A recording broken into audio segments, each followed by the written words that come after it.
as Hortensio is considering Bianca to be the jewel of his life, as Hortensio has seen Bianca once in his life. Hortensio also seems to only fall in love with people just for their money and appearance, as he is just into their wealth and what he would gain afterwards. As he quoted, "Baptista keeps treasure is." This also tells us what he sees in women. I think this paragraph would be probably blurry, as Hortensio is thinking of Bianca. Also, throughout the middle of the passage, Hortensio mentions about how Bianca has been hidden away and is only available when Katharina has wed. Quoted from Hortensio, "That other Katharina will be wooed. Therefore this order hath Baptista ta'en, then that none shall have access unto Bianca till Katharina the Cursed have got a husband."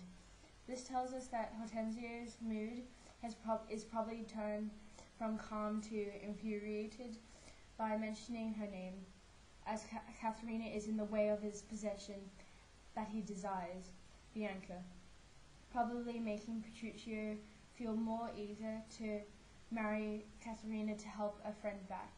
Today I have talked about Hortensio's conversation with Petruchio and analysed Hortensio's feelings, mood, and the relationships and the atmosphere. Hopefully you have enjoyed the presentation. Thank you for watching. Hello, today I'll be speaking about Act 1, Scene 2, analysing the character Hortensio in Shakespeare's version of Taming of the Shrew. I will talk about a few sections of Hortensio's conversation with Petruchio, as Hortensio in the conversation finds himself searching a wife for Petruchio. In Hortensio's conversation with Petruchio in Passage 1, Part 1, Hortensio is very loyal and honest with Petruchio, as this quote tells us, "Petruchio, shall I then come roundly to thee, and wish thee to a shrewd, ill-favoured wife?"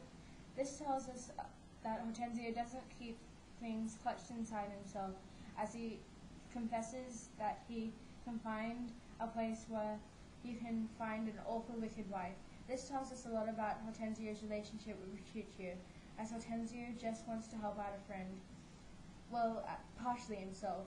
Continuing on with Passage 1, Part 1, Hortensio also confesses how dreadful at the end Petruchio would feel, and he wouldn't even thank Hortensio. As Hortensio quotes, "Thou dost thank me a little for my counsel, and yet I'll promise she shall be rich." This shows a lot about Hortensio's character, as he is open with his friend about Katharina, even though it will give him less of a chance for him to win Bianca's heart if Petruchio is not interested in Katharina. I also believe that Hortensio is intelligent, as he keeps on reassuring Petruchio that Katharina's family is rich, as though Hortensio's friendship towards Petruchio has changed, as Hortensio's selfishness has taken over him and his love for Bianca is unbearable to step down a few steps. I think that the conversation so far is not as serious, as Hortensio is just suggesting to Petruchio about the person on Hortensio's mind. I have also noticed that the language William Shakespeare uses is very posh and formal, showing how educated he is compared to all the slang we use today. I believe Shakespeare decided that the atmosphere would be pleasant, as Hortensio welcomes Petruchio to visit for a nice chat.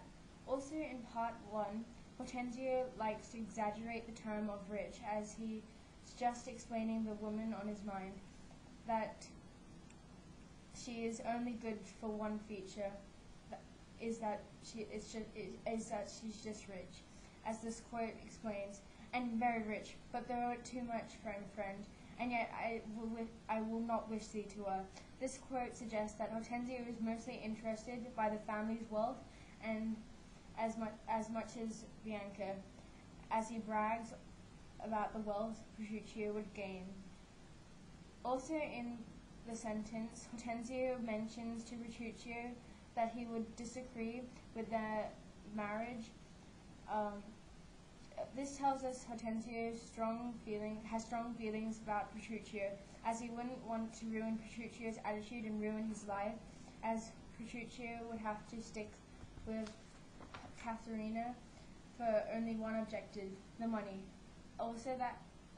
This also continues with Hortensio's feelings, as he cares a lot about what would happen to Petruchio if he would dare marry her and survive with all her whining.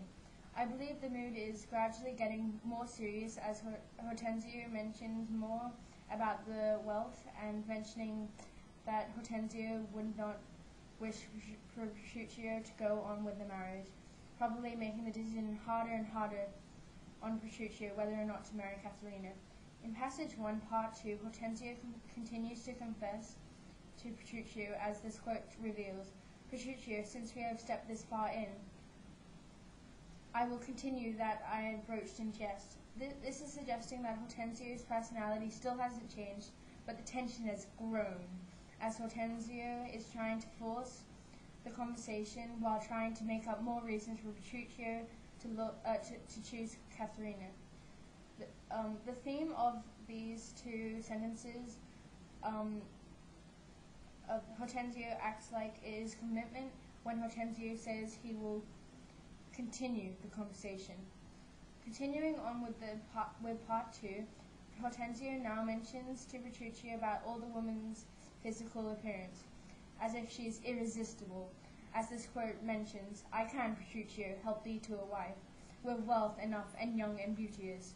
This quote tells us that Hortensio is trying to point out all of Katharina's pros and is trying to steer away from all her flaws. This tells us a lot about Hortensio's personality, as well as he is good at influencing people to do deeds they may not want to do. I believe the theme at the moment is convincing, as Hortensio is trying to convince and impress Petruchio with his findings.